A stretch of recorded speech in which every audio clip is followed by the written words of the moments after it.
வணக்கம். சுதேசி போராட்டக்காரர்களை கொடுமையாக நடத்தின டக்ளஸ் கிங்ஸ்போர்டு அப்படின்ற ஒரு ஆங்கில அதிகாரியை கொல்றதற்காக திட்டம் தீட்டினாங்க.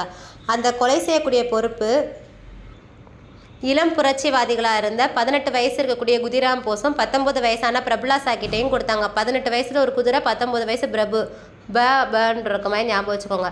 இது எப்போ நடந்துச்சுன்னா 1908 ஏப்ரல் 30 நடந்துச்சு. அப்போ ஒரு சரட்டு வண்டி மீது ஒரு குண்டு வீசியிருப்பாங்க 2 பேரும். அது தவறுதலாக டக்ளஸ் கிங்ஸ்போர்டுக்கு பதிலாக வேறு 2 ஆங்கில பெண்கள் மேலே விழுந்து அவங்க இறந்துருவாங்க.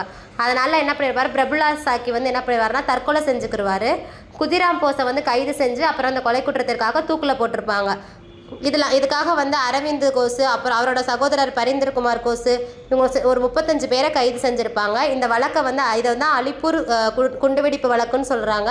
இதுக்கு யார் வாதாடினாங்கன்னா சித்தரஞ்சன் தாஸ் வாதாடினார். இது ரொம்ப முக்கியமானது, அடிக்கடி எக்ஸாமில் கேட்பாங்க.